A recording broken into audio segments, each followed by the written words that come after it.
Thank you, Mr. Speaker. Pujut is back. Thank you for the opportunity to debate on the Supply Bill 2018 in this August House.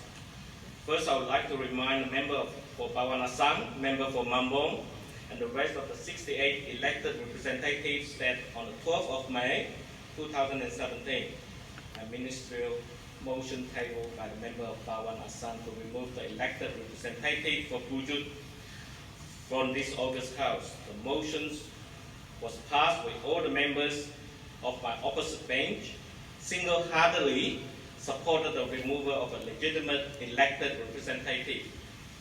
All the 10 members from Pakatan Harapan have voted against the motions. On the 17th of June 2017, the High Court Judge, Dato Douglas, has delivered a judgment on the disqualifications of the member of Pujut. I quote, 1. The disqualification is no and void. A member for Pujut, Speaker has already made a statement on this the first day, and I think that matter is also sub judice. So you can proceed with the other parts of your speech. Okay. The fact that I'm standing here today shall give all the 70 members who has put out your hands and supported the motions on that scandalous days a reminder that we as an elected representative for the people should always be sincere and respect the choice of the voters. What you have done on that day was not only defile... Member for Pujut, I think I've already said that you can proceed with the other parts of your speech because that's sub judice. Okay. Thank you, Mr. Speaker. Budget 2018. Mr. Speakers, I would consider the 8.23 billion ringgit budget delivered by Yang Amat Berhormat Chief Minister last week as a CM biased budget. The development expenses for 2018 is 5,745 million ringgit, while the operating expenses is 2,481 million ringgit. And the total revenue for next year is expected to be 5,541 million ringgit. When I met the people on the street over the weekend, I'm being asked, how come the deficit is only 265 million ringgit when the revenue is 5,525 million ringgit and the total expenditure is 8,226 million ringgit? My response to them was, our finance minister number 2 may decide to explain to Sarawakian properly next one day. Mr. Speaker, in 2015, our revenue was 6,954 million ringgit. 2016, 5,910 million ringgit. 2017, 6,099 million ringgit. And next year, our revenue is estimated to be 5,525 million ringgit. We can see that our revenue is on the downward trend over the past few years. From 2015 to 2018, our state revenue has dropped 21% over 3 years, decreased from 7 billion ringgit to 5.5 billion ringgit. On the other side, on the operating expenditure in 2015, the operating expenses for Sarawak government was 1,889 million ringgit. 2016, 2,264 million ringgit. 2017, 2,206 million ringgit. And for next year, the operating expenditure of our 6th Chief Minister first budget is a whopping 2,481 million ringgit. The state operating expenditure has increased by 31.4% between 2015 and 2018. If we compare this revenue, state revenue, and operating expenses, the ratio for the annual operating expenses over revenue has increased from 27% in 2015 to 45% in 2018. So in 2018, for every ringgit that the state government generates, 45 cents is spent by the government in administrations, 45 cents. While 3 years ago it was only 27 cents. Is this higher ratio signify the administration is becoming less effective and less efficient over the years? Can the Chief Minister please explain to our fellow Sarawakians what was the reason Sarawak government has becoming less productive over the past few years? In the budget, also 627 million ringgit is allocated for the operation of the Chief Minister Department in 2018. This is equivalent to more than 25% of the total operating expenditure in Sarawak. The increase in Chief Minister Department is a massive 223 million, or an increase of 55% compared to 2017. 55% increase compared to this year, 2017. Out of this increase, rental expenses has increased from 76 million ringgit, 76 to 202 million ringgit in 2018. And the discretionary grants by the Chief Minister has increased nearly 2.5-fold to more than 150 million ringgit. Can the Chief Minister please elaborate on the massive increase in rental expenses of the state government and the personal discretionary grant for 2018? If we also take the development expenditure into considerations, our Yang Amat Berhormat Chief Minister will have control of at least 57% of the total budget of 8.23 billion ringgit. If we have a super Prime Minister Department in Putrajaya, we have a hyper Chief Minister Department in Putrajaya. Mr. Speaker, the balance of the State Development Fund account at the end of 2015 was 5,339 million ringgit. By the end of the next budget year, the balance is a mere 953 million ringgit. The total development expenditure for 2016, 17, 18 is a total of 15.6 billion ringgit, which is an impressive figure. Can the Chief Minister also explain whether all this money has been spending wisely and effectively? What are the positive effects to Sarawak within this massive spending spree over the past few years? With the development fund balance reduced to only 953 million ringgit by the end of next year, how are we going to generate more revenue to have the LRT in Pujut in the next 3 years, the 2 terabits per second internet speed in Pujut in 5 years, to build more dams, and how we're going to improve the literacy rate to 99.8% and internet penetration rate of 98% as in Estonia, in order to become a digital nation. Will the Chief Minister promise to continue having the future development expenditure in the same magnitude despite the diminishing development fund balance? Transport infrastructure, Mr. Speaker. The development in Miri has been hampered by the transport infrastructure in northern Sarawak. In Miri, we have seaport terminal, which was described by some as white elephant, but not accessible by most of the ships. I was told less than 30% of the cargo of goods is currently handled by Miri port, and the rest of the import and export need to be handled by other ports such as the Dulu port. The inability to use local Miri port for cargo handling has directly increased the cost of living for the people of Miri and Northern Sarawak.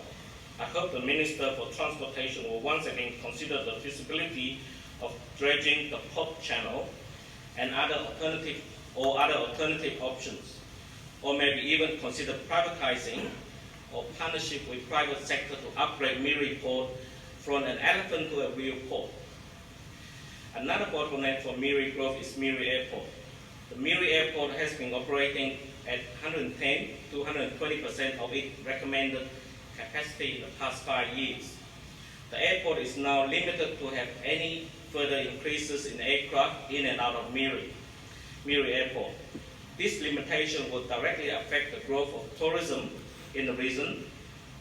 The promise to upgrade Miri Airport as a top priority by the Federal Transport Minister just before the state election last year has so far not eventuated. Can the Chief Minister please take extra effort to source funding for the federal government for the Miri Airport upgrading? Miri City has a population of more than 300,000 and is currently serviced by only 22 buses. May I suggest the government to consider to head start Miri City, apart from Kuching, to provide a free bus transportation in Miri and its outer area. I estimate a total of 70 buses is more than adequate to provide a viable, comprehensive bus transport system for the whole of Miri and several rural towns such as Long Lama, Marudi, Pakunu, and Patunia.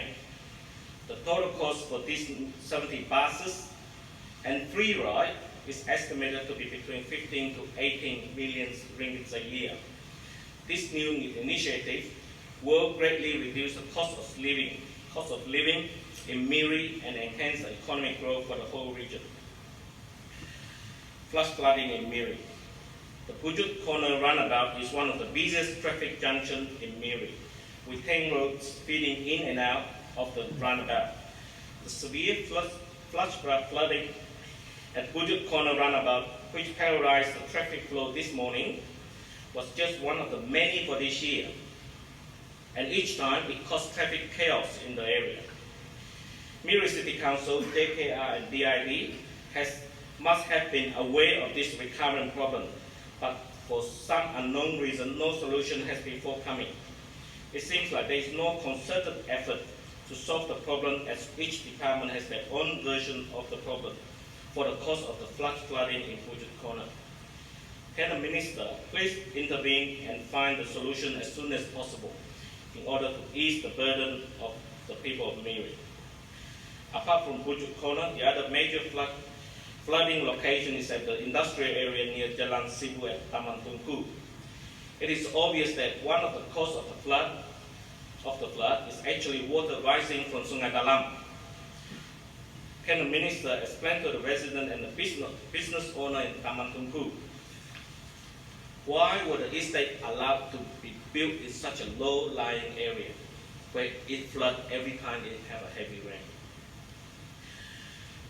Miri City Council. The Pasar Malam as broadcast is a busy market which has been operating for many years, and the facility is in a very poor conditions, probably not dissimilar to the few hundred schools in Sarawak. On a rainy day, the market is basically flooded with rainwater from the roof and gutters and running down the pole where power points are situated. It is very dangerous practice and location to do your business. It is time to upgrade Miri's Pasar Malam to a more permanent structure.